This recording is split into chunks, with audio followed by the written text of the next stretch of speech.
మొదటిగా సచివాడి constituency Telugu Desam party కోఆర్డినేటర్గా నియమించిన పెద్దలు శ్రీ నారా చంద్రబాబు నాయుడు గారికి మరియు మన నారా లోకేష్ గారికి మరియు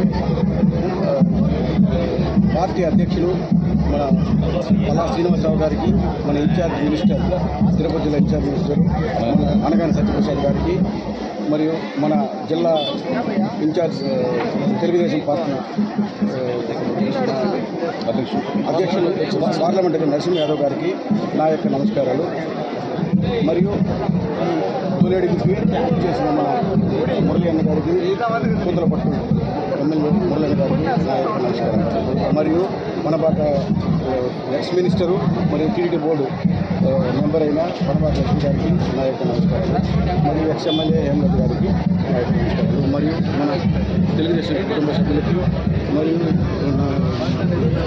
మా మండల పార్టీ అధ్యక్షులు గిరి గారికి మరియు మన నారాయణవనం తెలుగుదేశం పార్టీ కుటుంబ సభ్యులందరికీ నా యొక్క నమస్కారాలు. తొలుతుగా ఇక్కడ మన కుప్పం తర్వాత మన సచివాడి కాన్స్టిట్యున్సీలో తెలుగుదేశం చాలా మంచి పటిష్టంగా ఉంది. చిన్న చిన్న గ్రూప్ తగాదాల వల్ల లాస్ట్ ఎలక్షన్స్లో మన 3,000 మెజారిటీతో మనకు అంత హవా రూపంలో కూడా 30,000 40,000 వచ్చిన మెజారిటీలో కూడా మనకు తెలుగుదేశం 3,000 హవా మెజారిటీ మాత్రమే వచ్చింది. ఎందుకంటే చిన్న చిన్న గ్రూప్ తగాదాల వల్ల దీన్ని అధిగమించడానికి మన ముఖ్యమంత్రి వర్యులు నన్ను ఈ సచివాడి కాన్స్టిట్యున్సీ సమన్వయకర్తగా మరి కోఆర్డినేటర్గా ఇక్కడికి పంపించారు. సో దీంట్లో అందరినీ కలుపుకొని అన్ని గ్రూపులు కలుపుకొని ముందుకు తీసుకెళ్తున్నాం. దీనిలో సుపరిపాలనలో తొలి అడుగు కార్యక్రమంలో మనం ప్రతి మండలం వెళ్తూ ప్రతి మండలము మనం సంచరిస్తూ ప్రతి ఒక్క ప్రజల యొక్క మనోభావాలు వాళ్ళ యొక్క ఏమేమి ఫేస్ చేస్తున్నారు అన్నింటినీ మనం కనుక్కొని దాన్ని ఈ యొక్క సుపరిపాలనలో తొలి అడుగులో మన ఫోటో తీసి మనం అప్లోడ్ చేస్తున్నాం. వాళ్ళకి ఏం పథకాలు వచ్చాయి, ఏమి రాలేదు, ఏమి రావాలి, దీని యొక్క స్పందన మనం తెలియజేస్తే ఫర్దర్ ఇంప్రూవ్మెంట్ నెక్స్ట్ ఇయర్లో మన ముఖ్యమంత్రి గారు ఏమేమి ఇంప్రూవ్ చేయాలి, వీటిలో కామన్ డెసిషన్ తీసుకుని ఎలా ఇంప్రూవ్ చేయాలి, దీనికోసం మనం ఈ యొక్క పథకాన్ని అవలంబించారు. సో దీన్ని మన యొక్క గ్రూప్ బూత్ ఇన్ఛార్జీలు మరి క్లస్టర్ ఇన్ఛార్జీలు పార్టీ ప్రెసిడెంట్లు అందరూ సమన్వయంగా దీన్ని ప్రతి ఇంటికి వెళ్ళి ప్రతి ఒక్క కార్యకర్తలు కనుకొని దీన్ని అప్లోడ్ చేయవలసిందిగా నా యొక్క మనవి. మరియు ఈ యొక్క ప్రతి మండలంలో ప్రతి విలేజ్లో తిరిగేందువల్ల వాళ్ళ యొక్క సమస్యలు చెప్తున్నారు. దీని అందరికీ మన యొక్క ముఖ్యమంత్రి వర్యుల దగ్గరికి తీసుకెళ్ళి మన నారా లోకేష్ గారికి కూడా వివరించి మనం వాళ్ళ యొక్క సహకారాలతో నేను ముందుకు తీసుకెళ్తాను, అభివృద్ధి పదవులు ముందందుకు ఉంటాను నేను మీ అందరికీ తెలియజేస్తున్నాను. మరియు జై తెలుగుదేశం, జై చంద్రబాబు నాయుడు గారు, జై నారా శంకర్ రెడ్డి గారు. కుటుంబంలో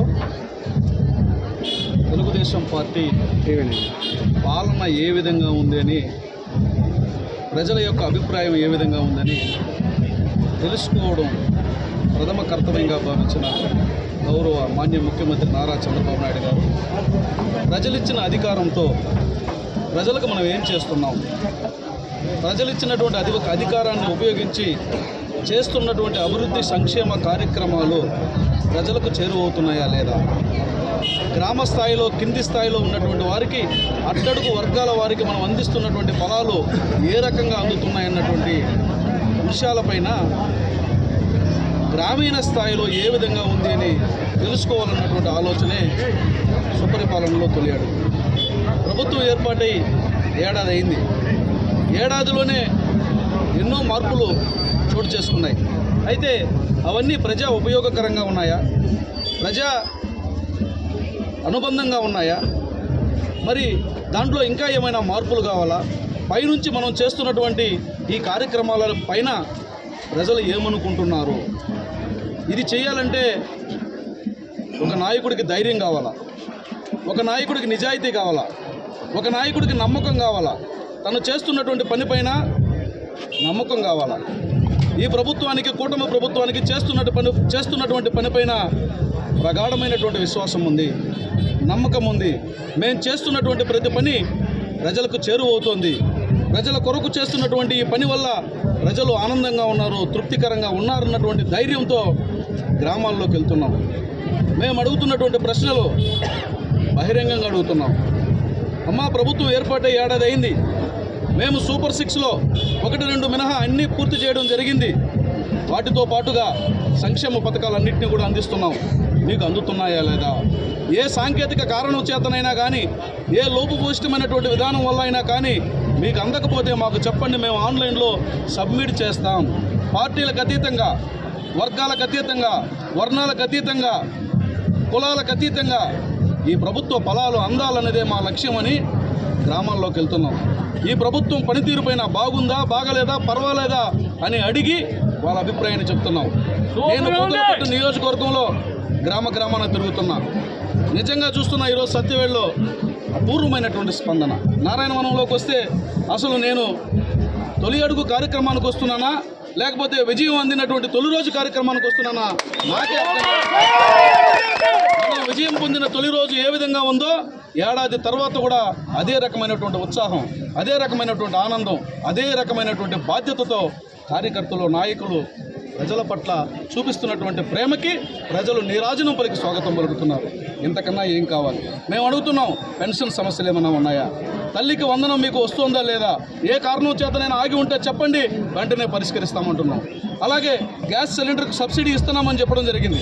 ఉచిత గ్యాస్ సిలిండర్కి సంబంధించినటువంటి డబ్బులు పడ్డాయా లేదని అడుగుతున్నాం. అదేవిధంగా మీకు ఫీజు రీయింబర్స్మెంట్కి సంబంధించి మీ బిడ్డలు ఇంజనీరింగ్ చదువుతున్నా, లేదంటే మాస్టర్ డిగ్రీ చదువుతున్నా ఫీజు రీయింబర్స్మెంట్ వస్తుందా లేదని అడుగుతున్నాం. మీకు ఏమైనా ఇంటి సమస్యలు ఉన్నాయని అడుగుతున్నాం. ఇంకా ఏమైనా మీకు కొత్త సమస్యలు ఉన్నాయా, ప్రభుత్వం చేయాల్సినటువంటి సమస్యలు ఉన్నాయని అడిగితే ప్రజలు అంటున్నారు, ఈ ప్రభుత్వమే మాకు ఆనందంగా ఉంది, ఈ ప్రభుత్వం ఉండగా మాకు సమస్య ఎందుకు ఉంటుంది అని ఆనందంగా చెప్తున్నారు.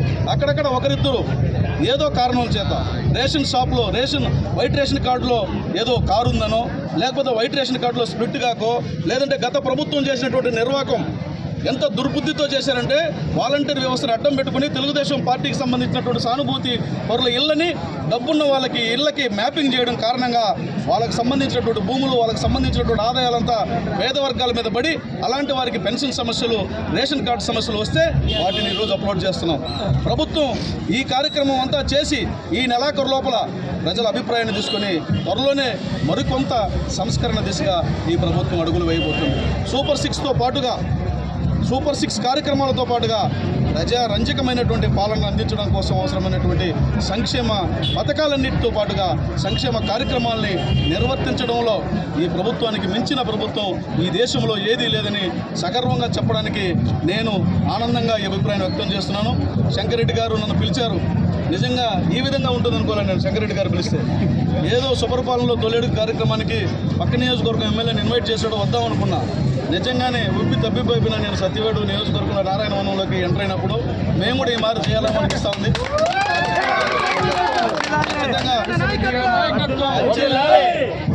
ఖచ్చితంగా సత్యవేడు నియోజకవర్గం ఇంతకన్నా బాగా ప్రజారంజకంగా పాలన సాగుతుందని బలమైనటువంటి విశ్వాసం నాకు కనిపిస్తుంది.